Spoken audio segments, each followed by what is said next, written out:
Hi, I'm Thomas Bowles, Prince William County Agricultural Extension Agent. Welcome to our video. Good morning, everyone. We're at 11 o'clock, and so we're going to get started. This morning's class is going to be on herbs. It's going to be presented by Linda Goulden, who is Master Gardener here at the VCE office in Prince William. Linda, if you're ready, just take it away. Okay, good morning, everyone. Welcome. I'm going to be talking about herbs today, and this is going to be a little different than our usual class. We're going to be talking mostly about the story of the plants. I would like to thank Robin Feinhout and Natalie Walker, who will be handling the chat room today. I would ask you, if you have questions, please put them in the chat room, and our capable folks will answer your questions as best they can, and we'll discuss some of the questions, if we need to, at the end of the presentation. So today's seminar, we're going to cover 15 common herbs, and these just happen to be ones that are kind of my favorites. We'll talk about their history, and really more than history, we'll be talking about their story. We'll talk a little bit about the chemistry and how they grow and some of their uses. Today's seminar is not a scholarly treatise on biology, morphology, ecology, or any of those kind of things. It's not exhaustive about culinary uses of the herbs, and it's especially not promoting one cuisine over another. It's not a horticultural treatise on the ways to grow these plants, nor is it pharmacologically based plant treatment sort of seminar. So I just want to make sure that everyone is on the same page and we know what we're talking about today. So without further ado, I stole this from the Herb Society of America, which is actually a really, really great resource for folks if you are interested in everything herbs. There are lots of scholarly articles on this site. There are lots of culinary articles on this site, so great source. But to start with, let's talk about exactly what is an herb.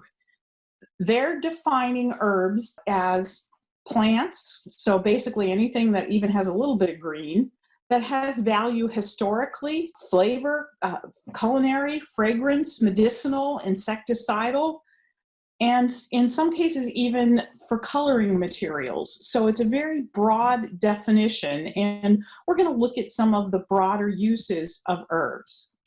The first herb that I would like to talk about, it's one of my favorites, and it's probably one of my favorites because it's the first herb that has survived my gardening techniques. I have sort of a feral gardening technique where if it survives, that's awesome.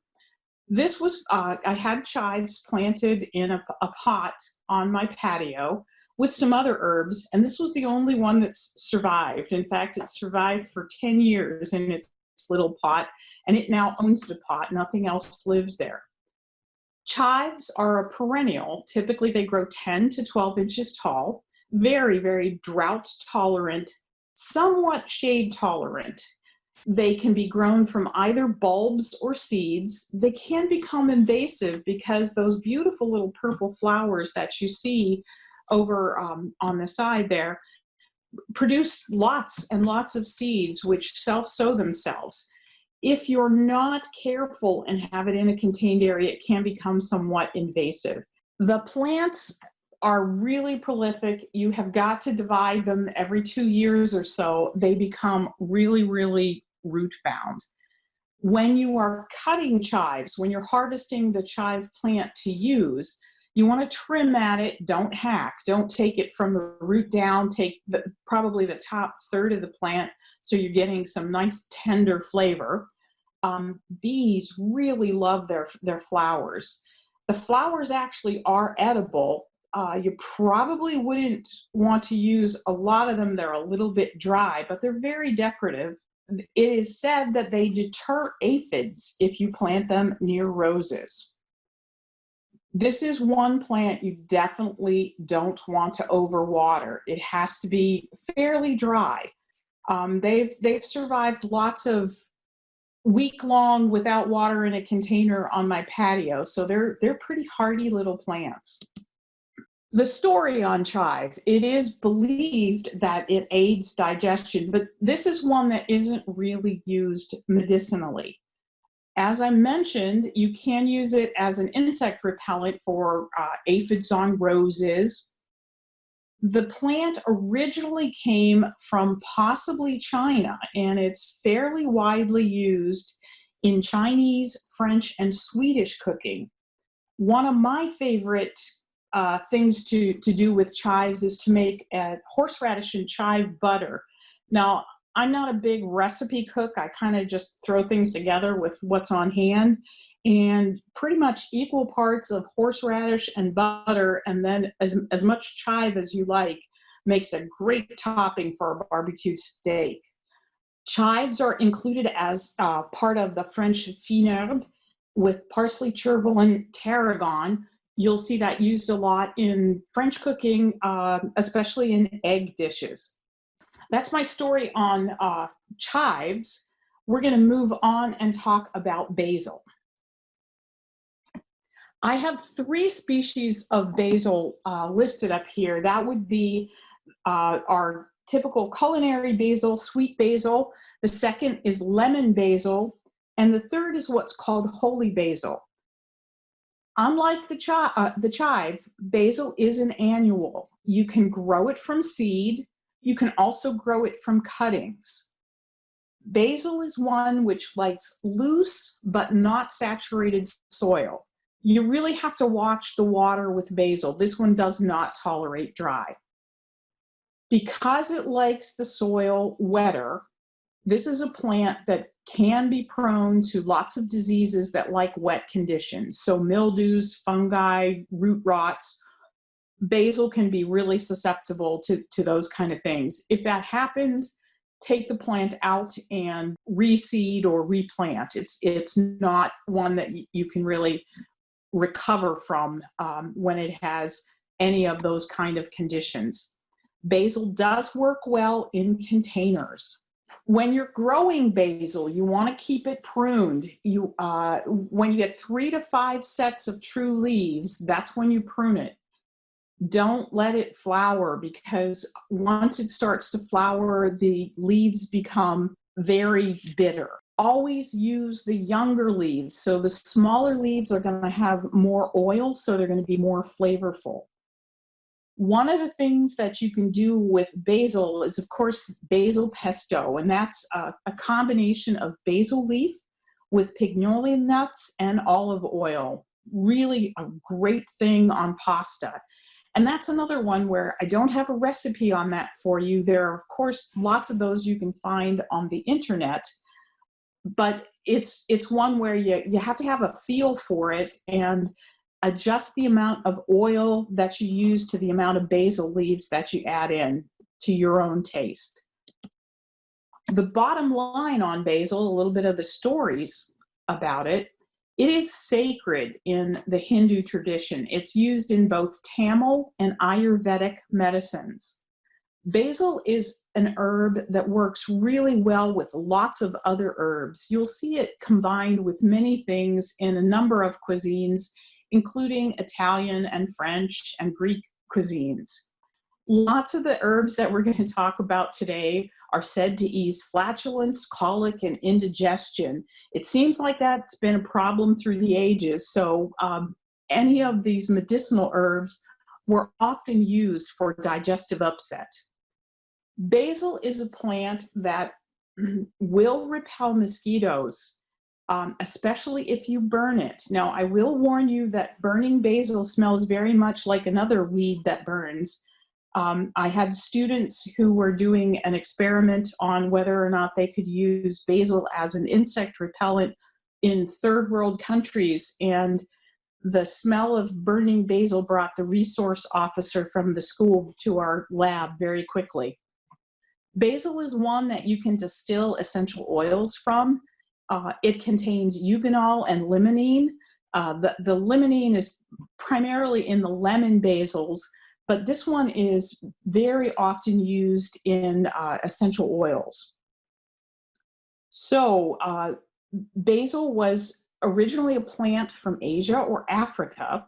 It's origins are somewhat murky. It was brought to Greece by Alexander. Basil's kind of really deep in the literature. It's in the Bible. There is a 14th century poet, Giovanni Boccaccio, who wrote a story called The Decameron, which is actually retold by Keats in a poem called Isabella. This is a really gruesome one. Isabella's brothers kill her lover, and to remember him, she buries his head in a pot of basil. And one of her other brothers steals the pot of basil, and Isabella dies of grief. So basil has a long and storied history. I'm going to move on to the next herb, which is thyme. Now, thyme is one which has many, many uses. It's a shrubby perennial. The stems are very woody. It likes dry, rocky, poor soils. This is one that really kind of reflects where it came from. It's a mounding shrub, generally in the area of 6 to 12 inches tall, has really pretty delicate flowers. I actually use it as a ground cover. Many of you are familiar with the part of your yard between the street and the sidewalk that gardeners tend to call the devil strip, because it's devilishly hard to grow anything there. Well, I have covered my devil strip in thyme, and it's really lovely and really durable. Thyme is Mediterranean in its origins, so it really likes dry, hot, lots of sun. This is one that won't do real well with wet conditions. And you really don't need to fertilize this one because it's used to such scrubby conditions. You might want to replace the plants every couple of years because they do become sort of leggy and woody and very unruly. It does produce a very powerful essential oil. Thyme is one which is a staple in culinary use, particularly in soups and stews. Now, thyme is one of those plants that has so much attributed to it. From the history website, it's an antidote for poison, a plague preventative, a symbol of bravery in battle. It's kind of like the superstar in the herb garden. So it actually was used to make wreaths for victors. The primary oil in it is thymol, which is actually a proven antiseptic. It has been used in antiseptic preparations like hand sanitizers. Now, oddly enough, the Victorians looked at thyme and they saw something totally different than this stalwart plant that was a symbol of bravery. They thought that it was significant of a fairy dance circle. So thyme has lots of good stories associated with it. As I was researching for this presentation, I ran across this recipe for old Benedictine thyme mushroom soup. Now, the reason that it kind of makes me laugh is I know several older Benedictines who would find it very odd to have shiitake mushrooms in their larder. But a recipe of this style would have been used in monasteries, particularly German monasteries, where they would forage in the forests for mushrooms. And this would be a great Lenten fare for the monastery because there's no meat in it. So I will tell you, for recipes that I have in here, when we post the video, you can do a stop on the video and do a screen capture to get the recipe if you're interested. I have tried this. This is not a creamy mushroom soup. This is a thinner broth, a vegetable broth, but it's pretty decent. Okay, we're going to go on to another powerhouse shrub, the sweet bay, Laurus nobilis. Now, this one is actually an evergreen tree, and it's not technically hardy in our area. It's only zones 8 through 10. So this is probably not something you would have in your herb garden, but you might have it as a house plant. They do sell it as house plants. You can pot it and bring it in the winter and take it out so that it gets lots of that good summer sun.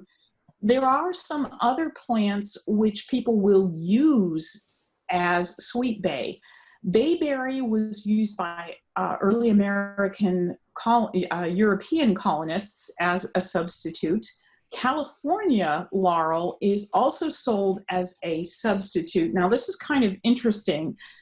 Umbellularia californica actually contains umbellulone, which is a toxic substance, but there are people who promote the California laurel as having better flavor than sweet bay. So I'm not sure what they're getting from that umbellulone, but there are people that eat it and survive.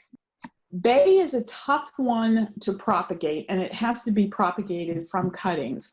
The Herb Society of America has a really good description of how to propagate the cuttings. And if you are seriously interested in growing bay trees, I would suggest that you look at their website for the details on that. The pot that you're looking at there is actually a sweet bay tree that is growing in Monticello down near Charlottesville. It can grow in our climate if you have a suitable microclimate in your yard that would accommodate this. This particular tree, I know, gets taken into their greenhouse in the winter. Bay is a little bit tough to grow from the standpoint that it's really prone to scale insects, and surprisingly, grasshoppers will eat the leaves. Apparently, grasshoppers really like those tough leaves.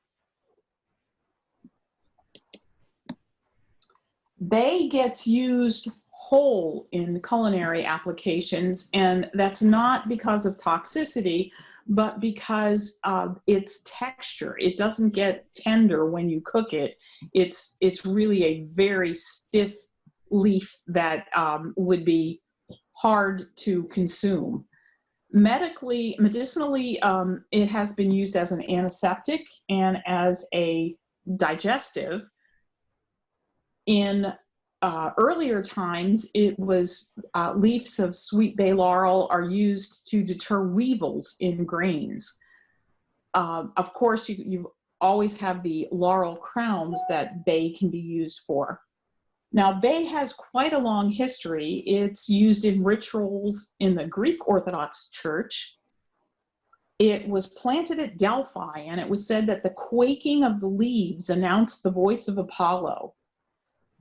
Medicinally, there has been research done on using the oils in the bay leaf to improve insulin metabolism, to treat MRSA infections, to treat arthritis. It actually contains a COX-2 inhibitor, and it's also supposed to be good for headaches.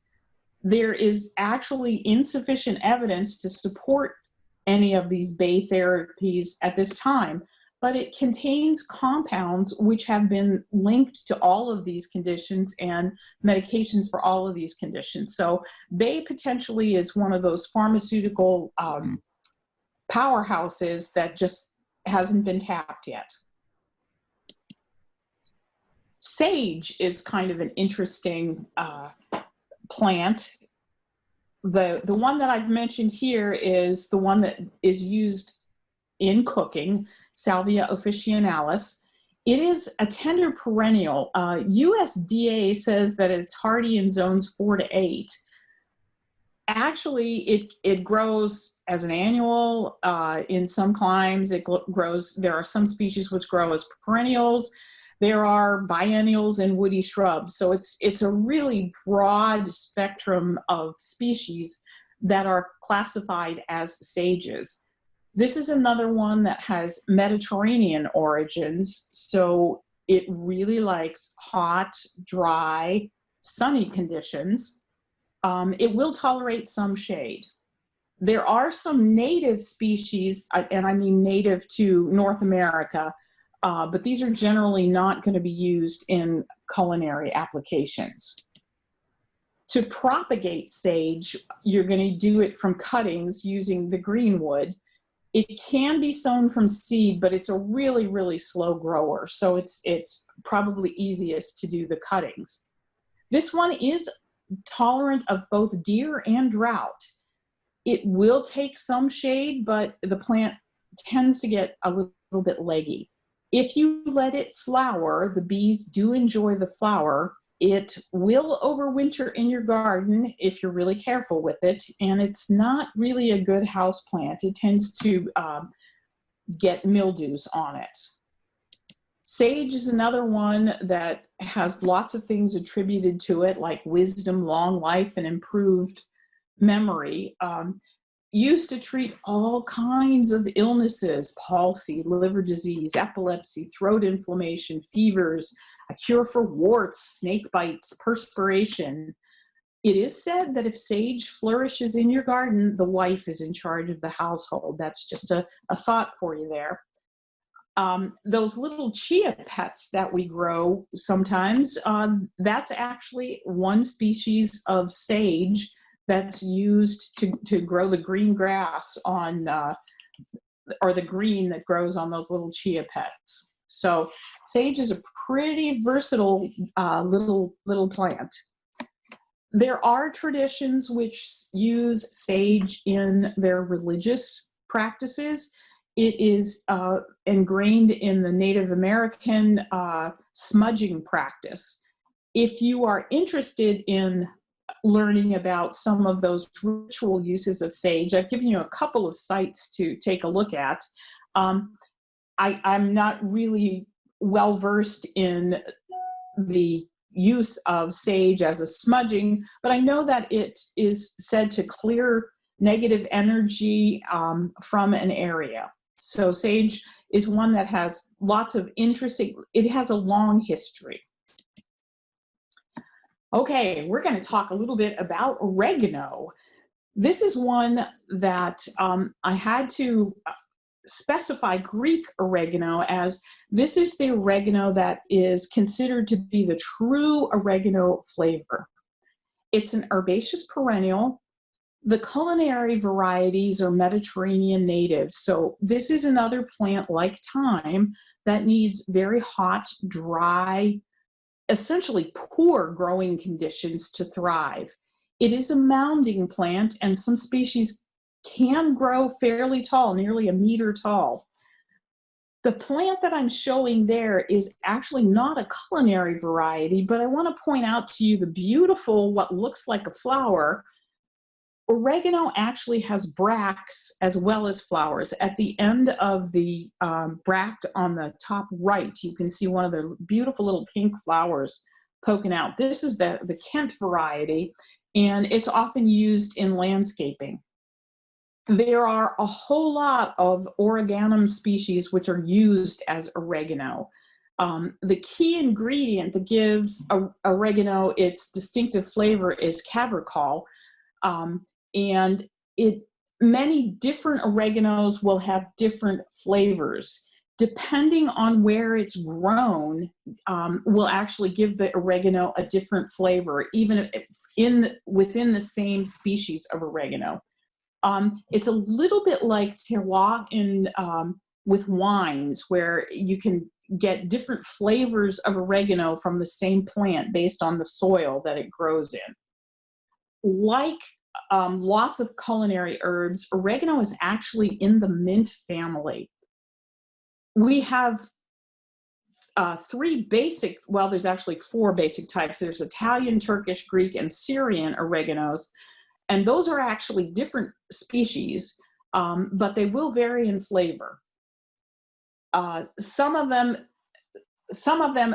particularly the Italian and Greek, are actually the same species, but because of growing conditions where they are, the flavor is slightly different. And again, Greek oregano is the one that's considered to be the truest oregano flavor.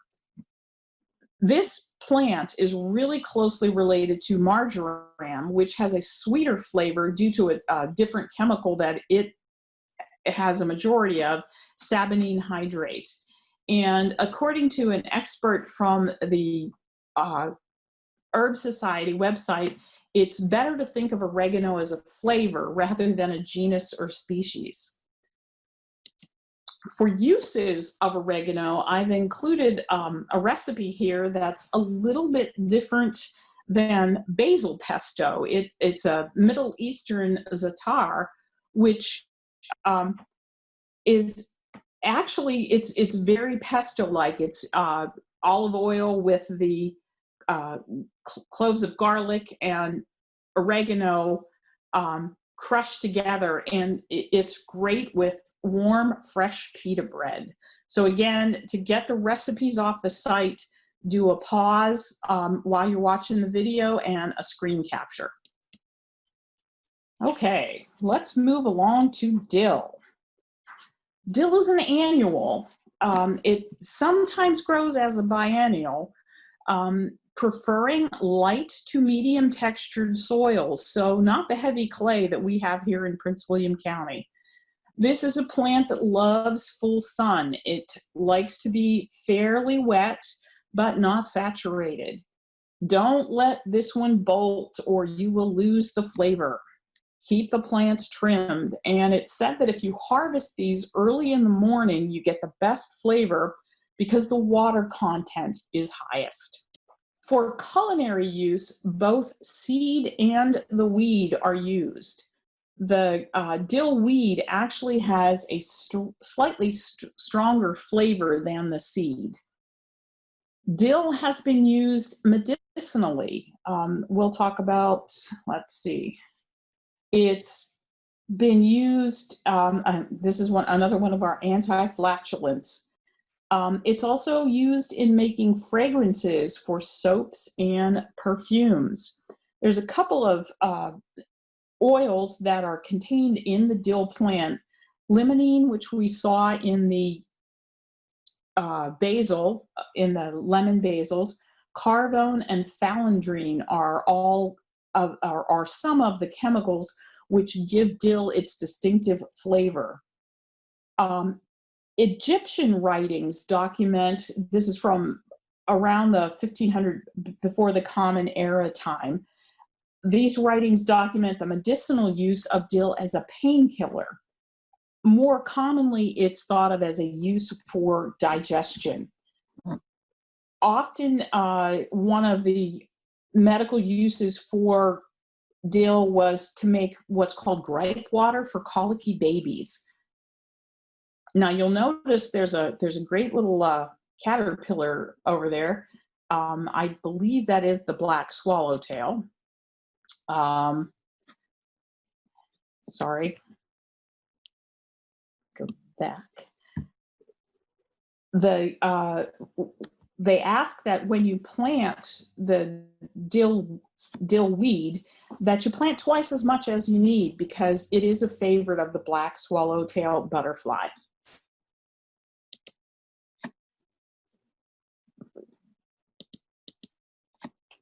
Okay, I've captured a picture here of one of my Benedictine friends' famous dill pickle recipes. This is from the Benedictine monastery where we have our teaching gardens. Sister Pat is one of our master gardeners emeritus, and every summer she's busy making her pickles and sells them at the annual sale, which may or may not be happening this year. But there's her recipe for dill pickles, and they're delicious. The label kind of makes me giggle just a little bit because she makes sure to put weed and seeds in her dill pickles. So there's a recipe for you from a real Benedictine. Okay, let's talk a little bit about parsley. So parsley is a biennial. And of course, biennial, when I say biennial, you know that means that it's the first year it grows, it just grows the greenery, and the second year it produces seeds. Parsley is most commonly grown from seed. The seed has a very hard outer coating, so this is one that you would probably soak prior to planting.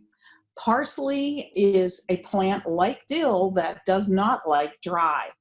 It does tolerate some shade, but it really does very well in bright light. This is one that you can grow in containers, provided that you can keep it wet. Now, you'll notice we've got St. Patrick there, and I maintain that that's parsley that he's holding. Legend says that we should plant the seeds for parsley on Good Friday or St. Patrick's Day. Essentially, the seed will germinate in cooler soil. So this was actually very common, where lots of planting tips are tied to calendars and holidays, particularly religious holidays. Parsley, there's actually 3 types of parsley. There is a root parsley, and you would use root parsley just like any other root vegetable, like parsnips or carrots. In cooking, it's said that parsley acts as a flavor enhancer. When you want to use parsley in a culinary application, you want to use the first year, not the second year when it's producing seeds. It tends to become bitter. It's said that if you grow parsley with your roses, it improves their scents. In the US, we have curled leaf, flat leaf, and turnip-rooted parsley. Medicinally, parsley is actually quite a powerhouse. It's used as a digestive tonic, a breath freshener, a laxative. Frequently, folks just use it as a garnish, but it's really high in vitamin A, C, and K. And this is kind of important. Vitamin A promotes healing. Vitamin C is typically considered an antioxidant that promotes immunity and resistance to infection, while K promotes blood clotting. So parsley was often used as a component of poultices for wound healing and bites and stings. Now, lots of people haven't seen the root parsley in the past. That's a picture of some typical root parsleys. They're best used when the root is small to medium in size. They tend to get very woody if you let them get too large. To prep root parsley, you just remove the leaves and scrub it. Don't peel it, because much of the flavor of the plant is in the skin. You can eat it raw or cooked. You can cube and cook it just like you would in a lot of other root vegetables. And in Germany, this would have been known as Suppengrün or soup greens. So parsley, very versatile herb. Okay, here's a plant that I included because it's one that has stymied me for years. Rosemary is an evergreen perennial, which is hardy. USDA says zones 8 through 10.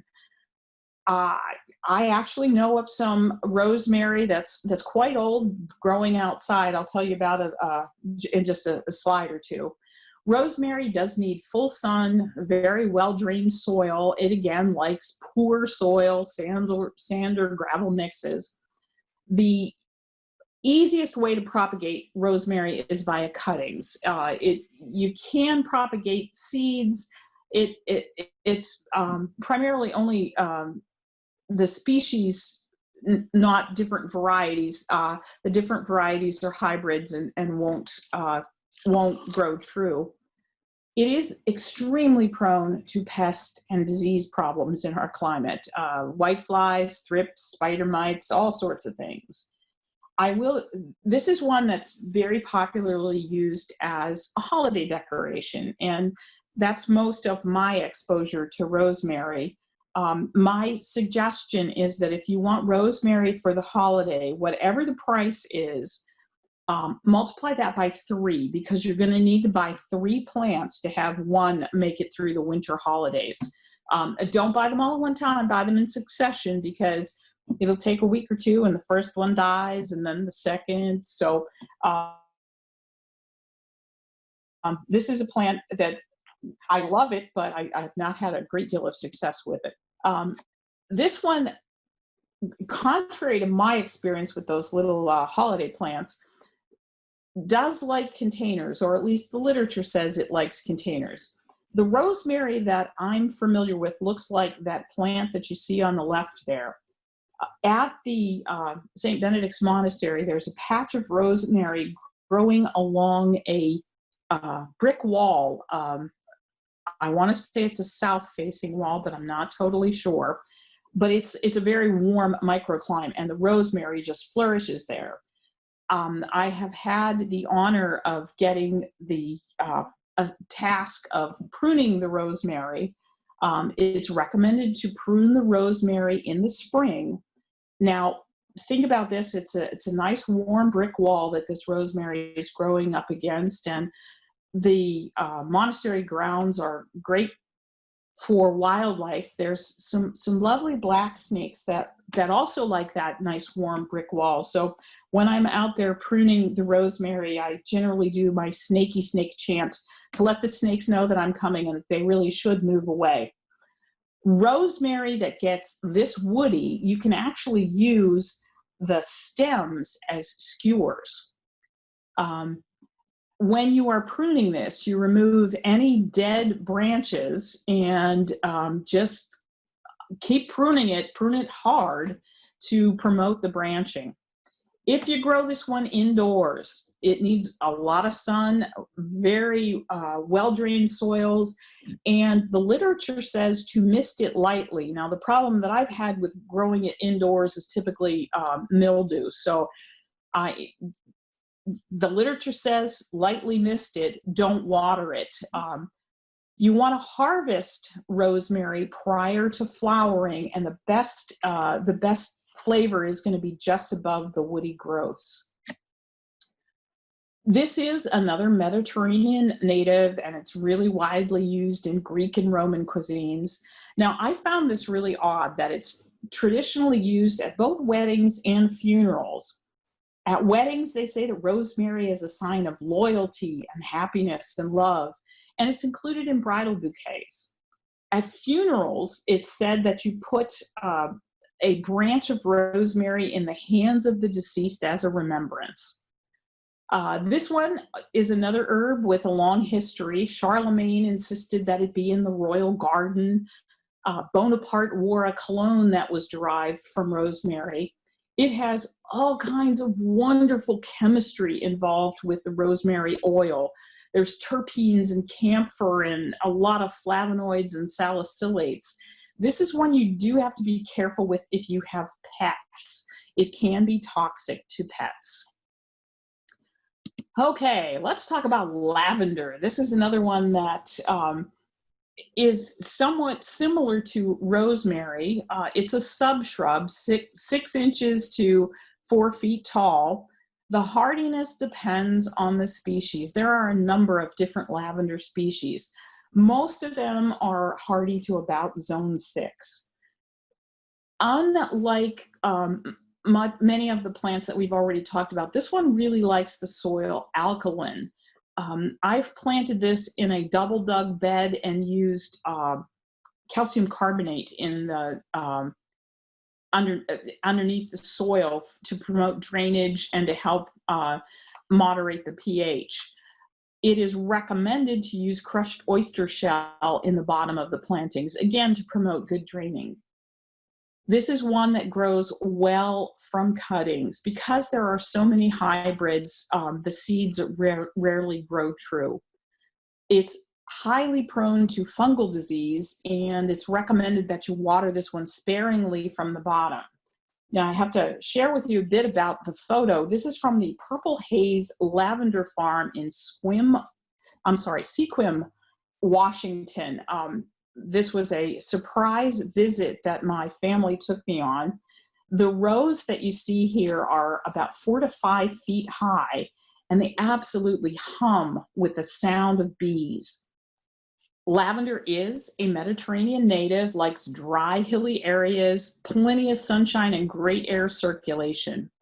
This one you want to prune after new growth in the spring. You cut it back at least a third, and if you prune after the first bloom, you can stimulate a second bloom. That's actually a photo that we took from the Purple Haze lavender farms of the bees were just amazing. If you do yoga, eye pillows are very often stuffed with lavender so that you have that wonderful scent as you're doing your final shavasana after your practice. Both the leaves and the blossoms are used dried. Lavender is really often used in aromatherapy. Okay, now here we have some gentlemen who have either been enlightened by their lavender tour. I have a quote there from Hildegard of Bingen, who is a Benedictine notary or notarized person. Lavender wine will provide the person with pure knowledge and a clear understanding. These folks in the photo have either had too much lavender wine or too much lavender ice cream. Lavender is said to be a remedy for depression, anxiety, and fatigue. Lavender is used in teas, particularly Lady Grey tea. There are lots of confections made with lavender. I have a recipe for a lavender glaze that goes great with lemon pound cake. Lavender can also be used in savory dishes. There are recipes out there for leg of lamb with lavender, and I gotta say, lavender ice cream is the bomb. Similar to lavender, this is another very fragrant herb, wild bergamot, Monarda fistulosa. And this one is native to Northern Virginia. Loves to have very sunny conditions, will tolerate some pretty poor soils. Dry to moderate moisture. You can use wild bergamot in teas, flavorings. It contains thymol, which is can be used as a preservative for meats. And of course, the flowers are gorgeous, so you have the opportunity to have beautiful cut flowers. The bergamot grows in open woods, fields, prairies, and roadsides, so just about anywhere. If you saw our presentation a few weeks ago on fall meadows, bergamot is one you might want to include. It's a great plant. I have seen it growing at the Manassas battlefield. I have seen it along the C&O Canal towpath, so it's a pretty common flower. This one, I actually think that the bees are more attracted to this than on Monarda didyma, the bee balm, but that's just been my experience. This is one that grazers like deer will avoid because of the really strong scent of the plant. And it's a great plant for pollinator gardens. Some species have a pretty high thymol content, so you can actually use the dried leaf and flower as a substitute for the herb thyme. It's used in aromatherapies, it's used in teas, it's also actually been used in perfumes. So bergamot's a really useful plant. The next plant I'm going to talk about is our friend Yarrow. And Yarrow is an herbaceous perennial, which is hardy in our zone. It likes, again, lean, well-drained soil, so very much like the Monardas. It is prone to mildew in humid conditions. Some consider it to be an aggressive weed because it will grow just about anywhere. It can be mat forming, and it is great for pollinators. That is a gatekeeper moth, I believe, in the photo. Now, you can propagate yarrow from clippings, root divisions, and seed. Because of its strong scent, deer generally leave it alone. To encourage a second bloom on this is another one that you can cut back to the lateral buds so that you can get a second bloom. And it does need to be divided pretty every couple of years to maintain vitality. Now, as I was researching this, there was a bit of a discussion or a bit of discrepancy between whether or not this yarrow is actually a native plant or a naturalized plant. And USDA states that it's both, that there are some varieties which are native to North America and some were naturalized by European colonists. It has been used in indigenous cultures, so the evidence kind of points to the fact that it was a native plant. Cherokee Nation includes it in their pharmacopoeia. Missouri Botanical Garden, on the other hand, says that it was naturalized. So I don't think that it's really up for either way. We have lots of native butterflies that really like this one, and our pollinators really find it very, very useful. Now, there are lots of yarrows that have been hybridized to produce other than the white flower. There is research ongoing that says that the actual native species plant is a better plant to grow for our pollinators because they will use it more than they do the species, the native Rs, which are species, hybridized plants of the yarrow, okay? A little bit about yarrow lore. Now, this one goes back, yarrow is a really common plant in the Northern Hemisphere. It was used in Chinese medicine, and it is prescribed in the I Ching to predict the future. If any of you saw the program, I can't think of the name of it now. There was a program where the Nazis won the Second World War, and in that program there's a gentleman there from Japan who uses the I Ching to determine the future, and what he was actually throwing down were yarrow sticks. Yarrow is a plant which contains an essential oil that is actually used as a dye. It's azulene. This particular dye has healing properties as it suppresses histamines, which will promote blood clotting. And that's why yarrow is said to stop wounds from bleeding, and it was used during the war between the states as a wound dressing. It has properties that are said to reduce fever and clear your sinuses. Now, here's one for Northern Virginia drivers. It is used in aromatherapy as a relief for hypertension. So if you grow yarrow, cut a sprig of it and put it on your dashboard so that as you're driving along in our terrible traffic, the scent will be released by the heat on the dashboard, and it'll lower your blood pressure. Yarrow is considered a symbol of love. Echinacea is, I believe, the last one I'm going to talk about today.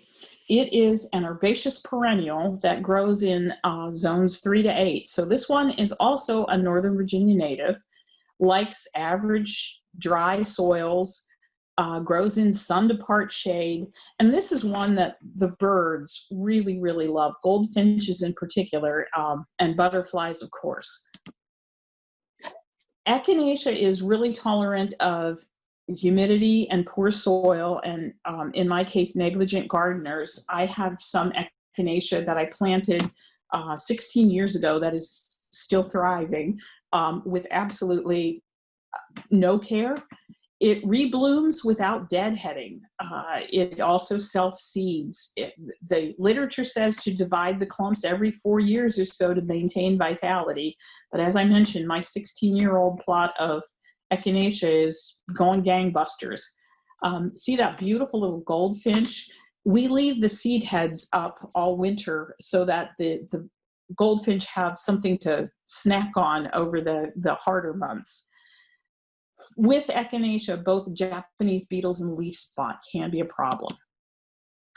Echinacea is one of those herbs that has been widely commercialized. you'll see the bottle that I've pictured there is the original snake oil, Dr. Miles compound. It was Miles' blood purifier from around 1880 and was advertised to treat rheumatism, neuralgia, and snake bites. Echinacea is a plant that was used by the indigenous North Americans. It is used in both the flower and the leaf forms. In conclusion, check out the background on some of those dusty old plants in your garden. There's lots of really cool stories in what's growing in your yard. Try a new use or a recipe to spice things up with some of your plants. Swap a plant with a friend to get things growing. There are some great resources available to explore herbs. And one of the places I would recommend that you start is the Herb Society of America. For just basic plant information, you can't beat Missouri Botanical Gardens. And if you want some of the lore, the Practical Herbalist has information on the folklore behind the use of herbs.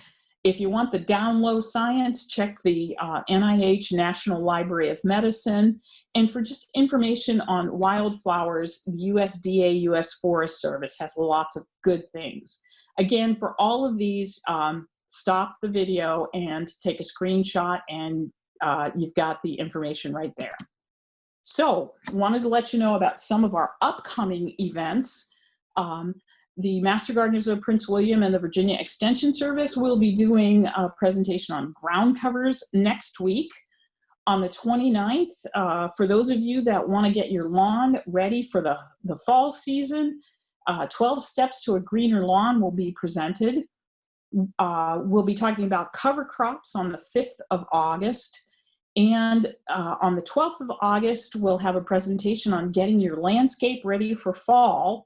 And finally, planting fall bulbs on August the 19th. You can email any of your gardening questions to us at mastergardeners@pwcgov.org. You can register for those classes at that website as well. And if you look at our website, which is mgpw.org, sorry, I didn't write that down for you. Let me say it again, mgpw.org, you can find our calendar and links to our YouTube videos. If you have a question, email our help desk. Pictures are worth 1,000 words. We can diagnose lots of plant problems from some good photos. Include an overall of the issue, close-ups of the insect disease or problem, and it's always good if you can get the boundary between the problem and the healthy tissue. And once again, there's our email address if you have questions. I thank you for your attention and hope you found something interesting in our presentation today. With that, I'm done. And do we have questions from the chat box? We do have some. Okay. There were some questions about different herbs that could be grown in arrow gardens and for dill, thyme, and sage. I believe you can grow all of those in arrow gardens because they typically sell seeds for those. Yes, that is correct. Someone asked about the difference between Mexican oregano and traditional oregano. The flavor of Mexican oregano tends to be a little milder. Beyond that, I believe it's actually a different species. Yeah, it's a different family. It's actually much more closely related to lemon verbenum, if I'm remembering correctly. Yes, I believe that's correct. Bergamot, can you grow it in pots? It doesn't particularly like pots. You could probably grow it more as an annual in pots. Because it gets so large, you'd have to have a fairly large container. Okay, we've got a couple of questions about repellents to keep bugs away naturally. Okay, to keep bugs away naturally, there is very little evidence that plants are effective. Lots of folks recommend like citronella and some of the basils. Linda, I think they're But talking about bugs away from the plants themselves. bugs away from the plants. Okay. Chives and chives will keep bugs like aphids away from roses. The basil, because of its strong scent, will also repel some insects, but I don't have any good scientific studies on those. Most of them are anecdotal stories. Okay. Is Echinacea also called coneflower? Yes, that is a correct. Lots of folks refer to Echinacea as coneflowers. Since parsley is bitter the second year, should we bother keeping it potted? Probably not, unless you want to collect the seeds from it. Oh, if leaves are brown, should I water more? Highly depends on what the plant is and why the leaves are brown. Yeah, that's something you probably want to send pictures of and give some more information to our help desk. Yeah, we can help you out with that if you can send us exactly what plant are you talking about and what the conditions are. So we have a question about what about growing garlic? And I can answer that if you want. Okay. What about growing garlic? So garlic is in the onion family. And if we're talking about true garlic, we're talking about the smaller heads. They have two varieties, soft neck and hard neck. Typically, and I'm speaking for Northern Virginia and similar latitudes, typically they are planted in September, early October, covered over the winter, and they start growing and harvested pretty much in June when the foliage starts to die back a little bit. If you're thinking about elephant garlic, that's more of a lily than a true onion. It has slightly different growing schedule, and I'm trying to remember what that is, but off the top of my head, I can't think of it. But garlic is easy to grow. It's very easy to grow with propagation. The one thing you have to be careful about if you're growing anything that you buy in the store, and when I mean store, I mean supermarket, is that a lot of times those have been treated so that they won't sprout, or at least delay sprouting. So a lot of times if you want to, if there's something you get at the grocery store, get something organic because it won't have been sprayed. And that should sprout much more easily. Garlic, okay in the shade. Not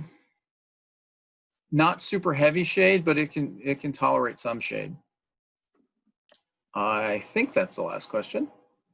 Okay.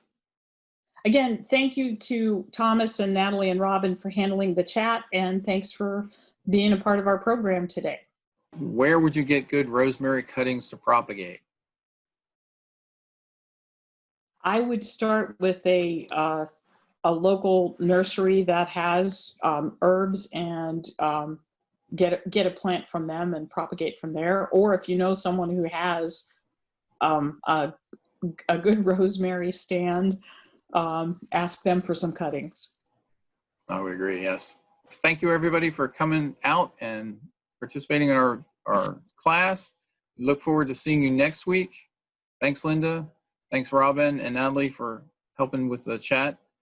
And we'll see you all next time. If you enjoyed this video, please let us know. Send us your suggestions, your questions, your comments on this and other classes we've done, suggestions for other videos. You can reach us at the Extension Help Desk, which is mastergardener@pwcgov.org. Thank you all again for watching. We'll see you next time.